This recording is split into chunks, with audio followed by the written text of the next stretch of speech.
একজন ইন্সপেক্টর স্ত্রীর অহংকারে নির্দোষ স্বামীকে প্রত্যাখ্যানের পর ভাগ্য এমন এক অদ্ভুত খেলা খেলল যা তিনি কল্পনাও করেননি। বন্ধুরা, এটি উত্তরপ্রদেশের লখনৌ শহরের একটি সত্য ঘটনা, যেখানে শহরের একটি সাধারণ কলোনিতে অভিজিৎ মিশ্রের ছোট্ট একটি ঘর ছিল। ঘরটি বড় ছিল না, কিন্তু মন ছিল খুব উদার। অভিজিৎ একটি প্রাইভেট কলেজে অ্যাকাউন্ট্যান্টের চাকরি করতেন। বেতন খুব বেশি ছিল না, কিন্তু পরিশ্রম ছিল একদম সৎ ও নিষ্ঠাবান।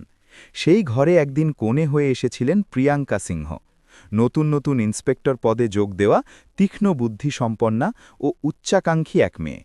বিয়ে হয়েছিল অ্যারেঞ্জড ম্যারেজের মাধ্যমে, কিন্তু শুরুর দিকে সম্পর্কটি ছিল অত্যন্ত মধুর ও সুন্দর। অভিজিৎ প্রতিদিন ভোরবেলা উঠে চা তৈরি করে রাখতেন, যাতে প্রিয়াঙ্কার ডিউটির সময় ঠিকঠাক মতো শুরু হয়। তিনি প্রিয়াঙ্কার ইউনিফর্ম ইস্ত্রি করে দিতেন, জুতো পালিশ করে রাখতেন এবং হাসি মুখে বলতেন, তুমি এগিয়ে যাও, আমি পেছন থেকে সব সামলে নেব। প্রিয়াঙ্কার খুব ভালো লাগত যে তার স্বামী এতটা বোঝাপড়ার। তিনি গর্ব করে সবাইকে বলতেন, আমার স্বামী খুবই সাপোর্টিভ। অভিজিতের মা লক্ষ্মী দেবী পুত্রবধূকে নিজের মেয়ের মতোই আদর যত্ন করতেন। ঘরে সাদামাটা জীবনযাপন ছিল, কিন্তু শান্তি ছিল অফুরন্ত। সময় গড়িয়ে গেল। প্রিয়াঙ্কার কঠোর পরিশ্রম ফল দিল। তিনি প্রমোশন পেলেন। এখন তিনি আগের চেয়ে অনেক বেশি দায়িত্বশীল পদে ছিলেন। ডিউটির চাপ বাড়ল, কাজের বোঝা বাড়ল এবং ধীরে ধীরে তার আচরণে পরিবর্তন আসতে শুরু করল। অভিজিৎ সেই একই শান্ত, ধৈর্যশীল ও সহানুভূতিশীল মানুষই ছিলেন, কিন্তু এখন প্রিয়াঙ্কার পুরো পৃথিবীটাই বদলে যাচ্ছিল। অফিসে সহকর্মীরা তার প্রশংসায় পঞ্চমুখ। বান্ধবী রিয়া প্রায়ই বলতো, প্রিয়াঙ্কা, তুমি তো অনেক দূর যাবে, তোমার জীবনে আরও বড় কিছু ভাবা উচিত। একদিন আত্মীয় রাহুল খান্না বাড়িতে এলেন। তিনি হাসতে হাসতে বললেন, ইন্সপেক্টর ম্যাডাম আর স্বামী অ্যাকাউন্ট্যান্ট, ব্যাপারটা একটু অমিল নয় কি? কথাটি রসিকতা করে বলা হয়েছিল, কিন্তু প্রিয়াঙ্কার মনে গভীরভাবে গেঁথে গেল। সেই রাতেই প্রথমবার তিনি অভিজিৎকে অন্য চোখে দেখলেন। তার মনে হল তিনি অনেক এগিয়ে গেছেন আর অভিজিৎ পিছিয়ে পড়েছেন। অভিজিৎ স্বভাবসিদ্ধভাবে জিজ্ঞাসা করলেন, আজ ডিউটি খুব কষ্টের ছিল নাকি? প্রিয়াঙ্কা সংক্ষেপে উত্তর দিলেন, হ্যাঁ। ধীরে ধীরে তিনি দেরি করে বাড়ি ফিরতে শুরু করলেন। খাবার প্রায়ই ঠান্ডা হয়ে যেত। অভিজিৎ তবু অপেক্ষা করে থাকতেন। এক রাতে তিনি বললেন, প্রিয়াঙ্কা, তুমি অনেক বদলে গেছ। প্রিয়াঙ্কা তাৎক্ষণিক বলে উঠলেন, আমি বদলাইনি, আমার দায়িত্ব বেড়েছে। অভিজিৎ চুপ করে গেলেন।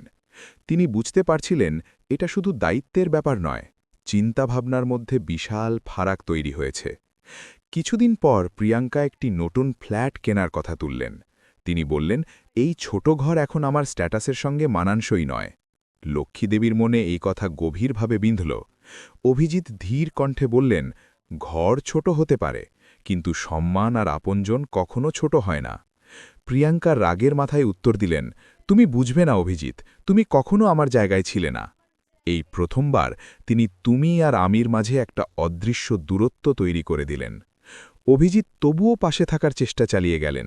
তিনি নিজের জমানো টাকা বের করে প্রিয়াঙ্কাকে দিলেন এবং বললেন, তোমার যদি ফ্ল্যাট দরকার হয় তাহলে নিয়ে নাও, আমি সামলে নেব। প্রিয়াঙ্কা টাকা নিলেন, কিন্তু মনে আর শ্রদ্ধা অবশিষ্ট রইল না।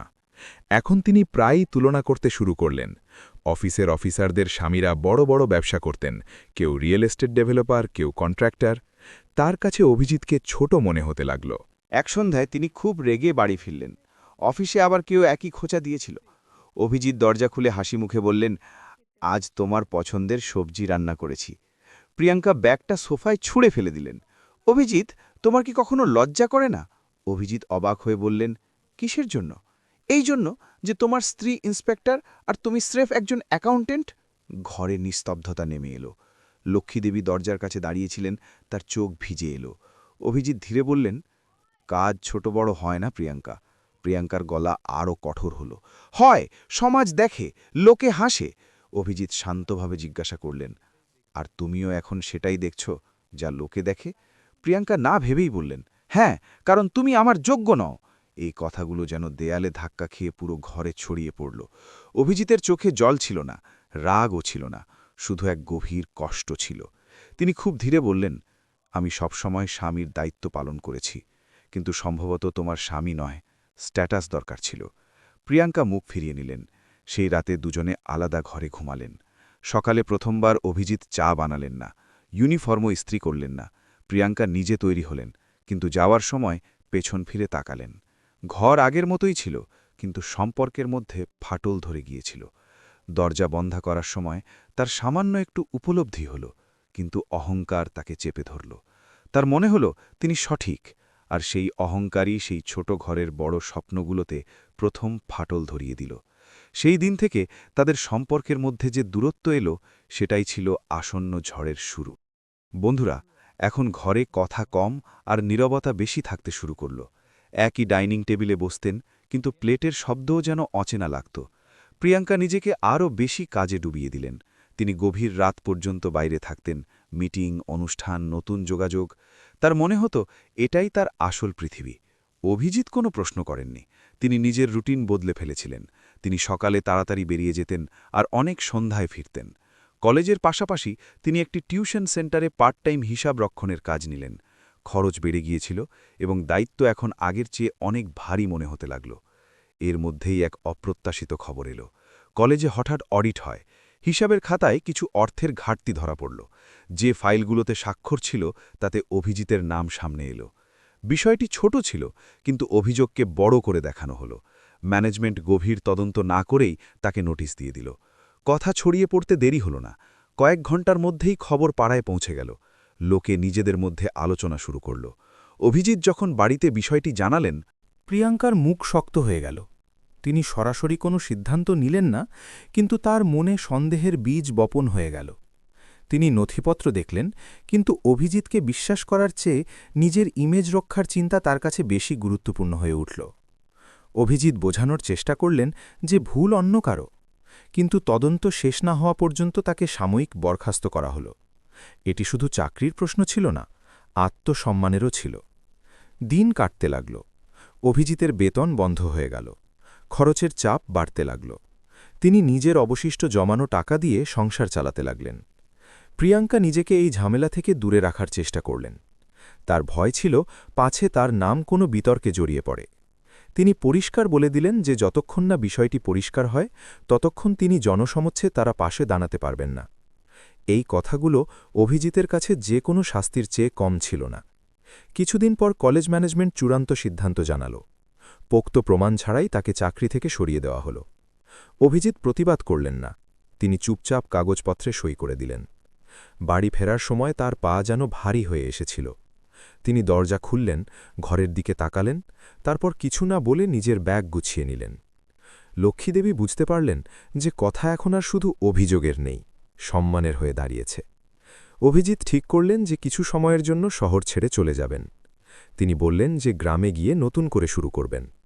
প্রিয়াঙ্কা চুপ রইলেন। তিনি না আটকালেন না বোঝালেন। সম্ভবত তার মনে হয়েছিল যে দূরত্বই এই মানসিক চাপের সমাধান। পরের দিন সকালে তিনি চলে গেলেন। দরজা বন্ধ হল তো ঘরে এক অদ্ভুত শূন্যতা নেমে এলো। প্রিয়াঙ্কা জানালার কাছে দাঁড়িয়ে রইলেন। বাইরে সেই একই ছুটে চলা শহর ছিল, কিন্তু ভেতরের শান্তি এখন বোঝা হয়ে দাঁড়িয়েছে। তিনি প্রথমবার অনুভব করলেন যে সম্পর্ক শুধু কথা দিয়ে ভাঙে না, অনেক সময় নীরবতাও সেগুলোকে শেষ করে দেয়। এই নীরবতাই তাদের কাহিনীকে এমন এক মোড়ে এনে দাঁড় করালো, যেখান থেকে ফিরে আসা সহজ ছিল না। যাই হোক বন্ধুরা, অভিজিৎ শহর ছেড়ে রায়বরেলির কাছে নিজের পৈতৃক গ্রামে চলে এলেন। এখানে না ছিল বড় সুযোগ সুবিধা, না ছিল উঁচু দালান, না ছিল চকচকে রাস্তা, আর না ছিল কোলাহলপূর্ণ ভিড়। কিন্তু এখানে তাকে বাঁকা নজরে দেখার মতো কেউ ছিল না। না ছিল কানাঘুষা, না ছিল প্রশ্নের খোঁচা। তিনি গ্রামের ছোট একটি স্কুলে অস্থায়ীভাবে বাচ্চাদের গণিত পড়াতে শুরু করলেন। টাকা কম পেতেন, কিন্তু মনে এক ধরনের শান্তি পেতে শুরু করলেন। তার মনে হল উপার্জন কম হতে পারে, কিন্তু সম্মানপূর্ণ আছে। তিনি সকালে ক্ষেতের কাঁচা রাস্তা দিয়ে স্কুলে যেতেন। রোদে ধীরে ধীরে ছড়িয়ে পড়া বাতাসের মাটির গন্ধ নিতেন। দুপুরে ফিরে মায়ের ওষুধের ব্যবস্থা করতেন। তারপর সন্ধ্যায় বাচ্চাদের অতিরিক্ত পড়াশোনা করাতেন। জীবন সাদামাটা ছিল, সীমাবদ্ধ ছিল, কিন্তু মাথা নিচু ছিল না। তার ভেতরে এক স্থিরতা চলে এসেছিল। কষ্ট ছিল, কিন্তু আত্মসম্মানও ছিল।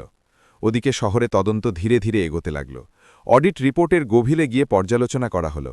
যে নথিপত্রগুলোতে সন্দেহ ছিল সেগুলো আবার পরীক্ষা করা হলো। ধীরে ধীরে সত্য সামনে আসতে শুরু করল। যে কাগজপত্রের রদবদল অন্য কেউ করেছিল।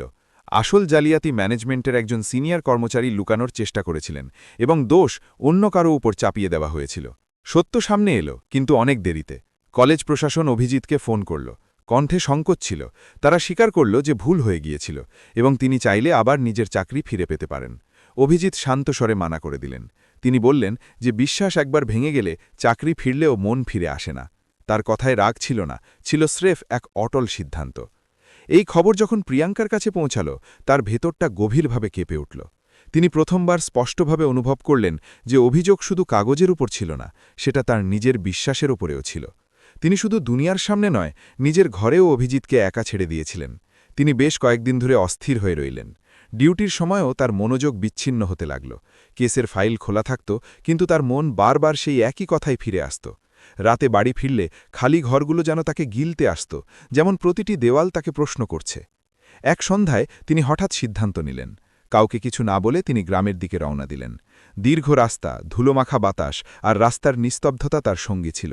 গাড়ির জানালার বাইরে তাকাতে তাকাতে তার মনে হল প্রতিটি মাইলের সাথে তিনি নিজের অহংকার থেকে দূরে সরে যাচ্ছেন। গ্রামে পৌঁছে তিনি দেখলেন অভিজিৎ গাছের নিচে বসে বাচ্চাদের পড়াচ্ছেন। বাচ্চারা প্রশ্ন করছে, হাসছে। অভিজিতের মুখে সেই একই সরলতা ছিল, কিন্তু এখন তাতে এক আলাদা দৃঢ়তা এবং আত্মবিশ্বাস যুক্ত হয়েছে। তাকে আগের চেয়ে অনেক বেশি স্থির লাগছিল। ক্লাস শেষ হবার পর তিনি অভিজিতের দিকে এগিয়ে গেলেন। কিছু মুহূর্ত দুজনের মধ্যে কোনো কথা ছিল না, ছিল শুধু দৃষ্টি, যাতে অনেক কিছু না বলা রয়ে গিয়েছিল। প্রিয়াঙ্কা ধীর স্বরে বললেন যে তিনি সত্যটা জেনেছেন যে অভিযোগগুলো মিথ্যে ছিল। তার কণ্ঠে অনুশোচনা স্পষ্ট ফুটে উঠছিল। অভিজিৎ শুধু জিজ্ঞাসা করলেন, এখন কি আর কিছু যায় আসে? প্রিয়াঙ্কা কোনো উত্তর দিতে পারলেন না। তার কাছে কথা ছিল, কিন্তু সাহস ছিল না। তিনি বুঝতে পারলেন যে ভুল স্বীকার করা সহজ, কিন্তু বিশ্বাস ফিরিয়ে আনা কঠিন। লক্ষ্মীদেবী পুত্রবধূকে দেখলেন তো তার চোখ ভিজে এলো। তিনি কোনো অভিযোগ করলেন না, কোনো খোঁচা দিলেন না। প্রিয়াঙ্কা সেই রাতে গ্রামেই থাকার সিদ্ধান্ত নিলেন। প্রথমবার তিনি ইউনিফর্ম ছাড়া, দাপট ছাড়া এবং কোনো পরিচয় ছাড়া নিজেকে দেখলেন। তিনি স্রেফ একজন মানুষ ছিলেন, যিনি তাড়াহুড়ো করে একটি সম্পর্ক হারিয়ে ফেলেছিলেন। তিনি ধীরে ধীরে বুঝতে শুরু করলেন যে জীবনের আসল শক্তি পদে নয়, সাথে থাকাতে হয়। সম্মান বাইরে থেকে নয়, ঘরের ভেতর থেকে পাওয়া যায়। কিন্তু তিনি এটাও জানতেন যে ভুল মেনে নিলেই সব আগের মতো হয়ে যায় না। সময়কে তার নিজের গতিতে চলতে দিতে হয়। যাই হোক বন্ধুরা, প্রিয়াঙ্কার জন্য গ্রামের সকাল শহরের চেয়ে একদম আলাদা ছিল। ঠান্ডা বাতাস আর মাটির সুবাসের মধ্যে তিনি বারান্দায় চুপ করে বসে রইলেন। আর ওদিকে অভিজিৎ নিজের কাজে ব্যস্ত ছিলেন, যেন তার ভেতরে এখন আর কোনো চাঞ্চল্য অবশিষ্ট নেই। তিনি এখন আগের মতো ছিলেন না। তার মুখে শান্তি ছিল, কিন্তু দূরত্বও ছিল। তিনি নিজের রুটিন ঠিক করে নিয়েছিলেন: স্কুল, ঘর, মায়ের যত্ন আর বাচ্চাদের পড়ানো। অভিযোগের জায়গায় তিনি মেনে নেওয়াকে আপন করে নিয়েছিলেন। প্রিয়াঙ্কা ঘরের কাজে হাত লাগানো শুরু করলেন: ওষুধ দেওয়া, রান্নাঘর সামলানো, আঙিনা পরিষ্কার করা। এই ছোট কাজগুলো তাকে শেখালো যে দায়িত্ব শুধু উপার্জনে নয়, পালনে পূর্ণ হয়। এক সন্ধ্যায় বাচ্চাদের ক্লাস শেষ হবার পর তিনি অভিজিতের কাছে গেলেন। বাতাসে হালকা ঠান্ডা ছিল। তিনি পরিষ্কার এবং সত্য কথা দিয়ে নিজের ভুল স্বীকার করলেন। তিনি বললেন যে সেই কঠিন সময়ে তিনি পাশে থাকার বদলে দূরত্ব বেছে নিয়েছিলেন, এবং এটাই ছিল তার সবচেয়ে বড় ভুল। অভিজিৎ তার কথা মনোযোগ দিয়ে শুনলেন, মাঝপথে থামালেন না, কোনো খোঁচা দিলেন না, কিন্তু তার মুখে কোনো তাড়াহুড়োও ছিল না। তিনি শান্ত স্বরে বললেন যে বিশ্বাস আবার তৈরি হতে সময় লাগে, ভাঙতে এক মুহূর্ত লাগে, কিন্তু জোড়া লাগাতে লাগে অনেকটা সময়। সেই রাতে প্রিয়াঙ্কা অনেক রাত পর্যন্ত ঘুমাতে পারলেন না। দীর্ঘ সময় পর তিনি নিজেকে প্রশ্ন করলেন, তিনি কি সত্যিই জীবনকে বুঝতে পেরেছিলেন, নাকি উচ্চতাকেই সাফল্য ধরে নিয়েছিলেন?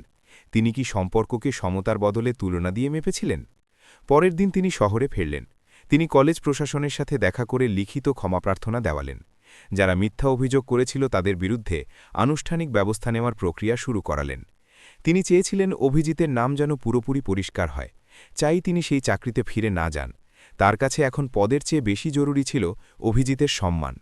কিছুদিনের মধ্যেই খবরের কাগজে খবর বেরোল যে অভিযোগ মিথ্যা ছিল এবং আসল ভুল অন্য কারো ছিল। ধীরে ধীরে লোকজনের মতামত বদলাতে লাগল। যে ফিসফাস ছিল তা শান্ত হতে লাগল, কিন্তু যে ফাটল ঘরের ভেতরে ধরেছিল তা কোনো খবরে ভরতে পারত না। প্রিয়াঙ্কা আবার গ্রামে পৌঁছালেন। এবার তার হাতে কোনো যুক্তি, কোনো দাবি বা কোনো অজুহাত ছিল না, ছিল শুধু সত্যিকারের অনুশোচনা। তিনি বললেন যে যদি এখনও কিছু অবশিষ্ট থাকে, তবে তিনি তা পূর্ণ সততার সাথে বাঁচাতে চান। অভিজিৎ দীর্ঘশ্বাস নিলেন। তিনি পরিষ্কার বললেন যে তিনি রেগে নেই, কিন্তু আঘাতটা গভীর। সম্পর্ক শুধু সরি বললেই চলে না, ভরসায় চলে। আর ভরসা আবার অর্জন করতে হয়। লক্ষ্মীদেবী দুজনকে দেখলেন এবং ধীর স্বরে বললেন যে জীবন খুব ছোট অহংকারে কাটানোর জন্য। স্বাদ পাওয়া কঠিন হয়, কিন্তু বিচ্ছেদ হওয়া সহজ। প্রিয়াঙ্কা মাথা নিচু করে নিলেন। তিনি বুঝতে পারলেন যে সম্মান চেয়ে নয়, দিয়ে অর্জন করা যায়, এবং বিশ্বাস জাহির করে নয়, পালন করে তৈরি হয়। এখন সিদ্ধান্ত তাড়াহুড়ো করে হবে না। দুজনে সময় নেওয়ার সিদ্ধান্ত নিলেন। তারা কোনো আবেগপ্রবণ মুহূর্তে নয়, বরং বুদ্ধিমত্তার সাথে সিদ্ধান্ত নিতে চেয়েছিলেন। কিন্তু প্রিয়াঙ্কার ভেতরে এটি পরিষ্কার হয়ে গিয়েছিল। তিনি যা হারিয়েছিলেন তা যে কোনো পদ, যে কোনো পরিচয় বা যে কোনো অর্জনের চেয়ে অনেক বড় ছিল, আর এখন তাকে সেই সম্পর্কের জন্য সত্যতা এবং ধৈর্যের সাথে লড়তে হতো, যাকে তিনি কখনো অহংকারে অবহেলার সাথে ছেড়ে দিয়েছিলেন। যাই হোক বন্ধুরা, কয়েক সপ্তাহ পর ফ্যামিলি কোর্টে চূড়ান্ত শুনানির তারিখ নির্ধারিত হল। শহরের সেই একই আদালত যেখানে প্রতিদিন অসংখ্য সম্পর্ক স্রেফ কাগজের সই হয়ে শেষ হয়ে যায়, যেখানে মানুষ একসাথে থাকার প্রতিশ্রুতি ভুলে আলাদা হওয়ার আনুষ্ঠানিকতা পালন করে। এবার সেই ফাইলগুলোতে তাদের নাম লেখা ছিল অভিজিৎ মিশ্র এবং প্রিয়াঙ্কা সিংহ। এমন এক সম্পর্ক যা একসময় বিশ্বাসের ভিত্তির ওপর দাঁড়িয়েছিল, আজ তা আইনের টেবিলে রাখা হয়েছিল।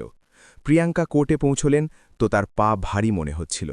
তিনি ইউনিফর্ম পরেছিলেন, কাঁধে তারা জলজল করছিল, কিন্তু আজ তিনি নিজেকে আধিকারিক নয়, বরং একজন দোষী স্ত্রী হিসেবে অনুভব করছিলেন। তার হাঁটাচলায় আগের মতো সেই দৃঢ়তা ছিল না। অন্যদিকে অভিজিৎ সাধারণ পোশাকে ছিলেন। তার মুখে কোনো বিরক্তি ছিল না, কোনো তিক্ততা ছিল না, ছিল স্রেফ এক শান্ত মেনে নেওয়া, যেমন তিনি জীবনের কঠিন সত্যগুলোকে শব্দহীনভাবে আপন করে নিয়েছেন। বিচারক আনুষ্ঠানিক প্রশ্ন করলেন। কণ্ঠস্বর সাধারণ ছিল, প্রক্রিয়া নির্দিষ্ট ছিল, কিন্তু প্রশ্নটি ছিল গভীর। তারা কি দুজনে পারস্পরিক সম্মতিতে আলাদা হতে চান? কিছু সময়ের জন্য ঘরে নিস্তব্ধতা ছড়িয়ে পড়ল। ঘড়ির টিকটিক শব্দ পর্যন্ত শোনা যাচ্ছিল। প্রিয়াঙ্কার গলা কেঁপে উঠল। তিনি প্রথমবার জনসমক্ষে স্বীকার করলেন যে ভুল তার ছিল। তিনি বললেন যে পরিস্থিতি এবং অহংকারের মাঝে তিনি তার স্বামীর পাশে থাকেননি। তিনি এটাও বললেন যে তিনি সম্পর্কটি বাঁচাতে চান, যদি এখনও কোনো সম্ভাবনা থেকে থাকে। তার কথায় কোনো অজুহাত ছিল না, ছিল স্রেফ অনুশোচনা। কোর্টে বসে থাকা লোকজন চুপ ছিল, কেউ কোনো প্রতিক্রিয়া দিল না, কিন্তু সেই মুহূর্তের ভার সবাই অনুভব করল। অভিজিৎ তার দিকে তাকালেন। তার চোখে কোনো অভিযোগ ছিল না, খোটা ছিল না, বা প্রতিশোধের ভাবনাও ছিল না। তিনি ধীরে থেকে বললেন যে ক্ষমা কথা দিয়ে নয়, সময় দিয়ে প্রমাণিত হয়। তিনি পরিষ্কার বললেন যে তিনি কোনো চাপ, আবেগ বা দয়া থেকে সিদ্ধান্ত নেবেন না। তার কাছে সম্পর্কটি সম্মানের ওপর টিকেছিল, আর সেটাই সবার আগে ভেঙে গিয়েছিল। বিচারক দুজনকে ভাবার জন্য শেষ সুযোগ দিলেন। তিনি বললেন যে তাড়াহুড়ো করে নেওয়া সিদ্ধান্ত প্রায়ই সারা জীবনের আক্ষেপ হয়ে দাঁড়ায়। কোর্টের বাইরে দীর্ঘ বারান্দা ছিল, লোকজন আসা যাওয়া করছিল, উকিলরা ফাইল নিয়ে ছুটছিলেন, কিন্তু তাদের মাঝে নীরবতা দাঁড়িয়েছিল। প্রিয়াঙ্কা ধীর স্বরে বললেন যে তিনি এখন বুঝতে পেরেছেন যে দায়িত্ব যে কোনো পদের চেয়ে বড় হয়। তিনি স্বীকার করলেন যে তিনি দেরিতে শিখেছেন, কিন্তু সত্য থেকে শিখেছেন। তিনি বললেন যে তিনি এখন জিততে চান না, স্রেফ সামলাতে চান। অভিজিৎ উত্তর দিলেন যে জীবনে সম্মান সবচেয়ে বেশি জরুরি। তিনি যখন বাড়ি থেকে চলে গিয়েছিলেন তখন তার সবচেয়ে বেশি কষ্ট এই কারণে হয়েছিল যে তাকে বিশ্বাস করা হয়নি। অভিযোগের চেয়েও বড় আঘাত দিয়েছিল অবিশ্বাস। কিছুক্ষণ পর দুজনে আবার ভেতরে গেলেন। সিদ্ধান্ত কাগজে লেখা হলো, কিন্তু এবার চূড়ান্ত ছিল না। বিচারক 6 মাসের সময় দিলেন যাতে দুজনে কোনো চাপ ছাড়াই বুঝতে পারেন যে তারা আসলে কি চান, আলাদা পথ নাকি একটি নতুন প্রচেষ্টা। আদালত থেকে বের হওয়ার সময় প্রিয়াঙ্কা প্রথমবার দীর্ঘশ্বাস নিলেন। এটি জয় ছিল না, কিন্তু আশা ছিল।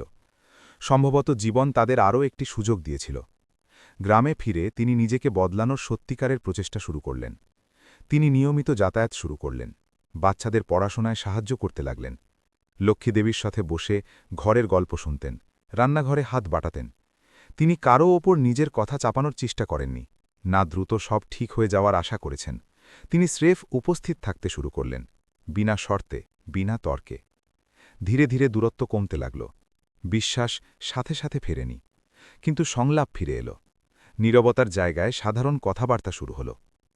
এক সন্ধ্যায় আঙিনায় বসে অভিজিৎ বললেন যে সম্পর্ককে দ্বিতীয় সুযোগ দেওয়া সহজ হয় না, কারণ তাতে পুরনো ক্ষতগুলোর মুখোমুখি হতে হয়। কিন্তু যদি দুজনেই সত্যি বদলাতে চায় তবে অসম্ভবও কিছু নয়। প্রিয়াঙ্কার চোখে জল ছিল। তিনি বললেন যে জীবন যদি তাকে আবার এই সম্পর্কটি পুরোপুরি ফিরিয়ে দেয় তবে তিনি একে কখনো হেলাফেলা করবেন না। তিনি এখন বুঝতে পেরেছেন যে সাথে থাকার মানে শুধু নামের বন্ধন নয়, বরং কঠিন সময়ে পাশে দাঁড়িয়ে থাকা। লক্ষ্মীদেবী দুজনকে দেখলেন এবং চুপচাপ হেসে দিলেন। তার মুখে সন্তোষ ছিল, যেন ঝড়ের পর ঘরটি আবার সামলে উঠছে। সময় কাটল, 6 মাস পূর্ণ হল। এবার যখন তারা কোর্টে পৌঁছলেন, তখন তাদের মধ্যে আগের মতো সেই ঠান্ডা দূরত্ব ছিল না। দৃষ্টিতে ছিল একটি সংযত ভরসা। তারা কাগজপত্র ফিরিয়ে নিলেন। সম্পর্কটি আইনিভাবে বেঁচে গেল, কিন্তু আসল জয় ছিল এটি যে তারা অহংকারকে হারতে দিয়েছিলেন। তারা বুঝে নিয়েছিলেন যে সম্পর্ক তর্ক দিয়ে নয়, বরং নমনীয়তা দিয়ে বাঁচে। প্রিয়াঙ্কা সেই দিনই মনে মনে ঠিক করলেন যে তিনি নিজের পরিচয়ের আগে নিজের দায়িত্বকে রাখবেন। তিনি এখন জেনে গেছেন যে উঁচু পদ মানুষকে বড় করে না, বড় করে ব্যবহার। তিনি দেরিতে বুঝেছিলেন যে মানুষের উচ্চতা তার পদ দিয়ে নয়, বরং তার ব্যবহার দিয়ে মাপা হয়।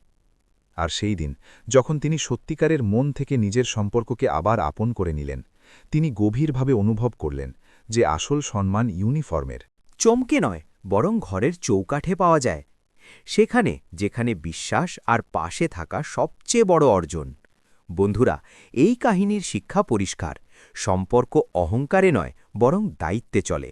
স্বামী স্ত্রী দুজনেরই দায়িত্ব একসাথে পালন করা। বিশ্বাস ভেঙে গেলে তা কথা দিয়ে নয়, বরং সময় আর সত্য দিয়েই জোড়া লাগানো যায়। পদ আর টাকা বৃথা যদি ঘরে সম্মান না থাকে। অনুশোচনা বদল আনতে পারে, কিন্তু প্রতিটি ভাঙা সম্পর্ক আগের মতো হয়ে যাবে এটি জরুরি নয়। এবার আপনি বলুন, আপনি যদি প্রিয়াঙ্কার জায়গায় হতেন তবে কি করতেন? কেরিয়ারের চাপে কি আপনি নিজের জীবনসঙ্গীকে সন্দেহ করতেন? আর আপনি যদি অভিজিতের জায়গায় হতেন তবে কি ক্ষমা করতে পারতেন? সম্পর্কের মধ্যে সবচেয়ে বড় দায়িত্ব কার? স্বামীর, স্ত্রীর, নাকি দুজনেরই সমান? কমেন্টে আপনার মতামত অবশ্যই জানান। আর যদি আপনার মনে হয় এই কাহিনী কাউকে শিক্ষা দিতে পারে, তবে এটি অবশ্যই শেয়ার করুন। ভিডিওটি লাইক করুন আর চ্যানেল সাবস্ক্রাইব করুন। দেখা হবে পরের গল্পে। ততক্ষণ নিজের খেয়াল রাখুন।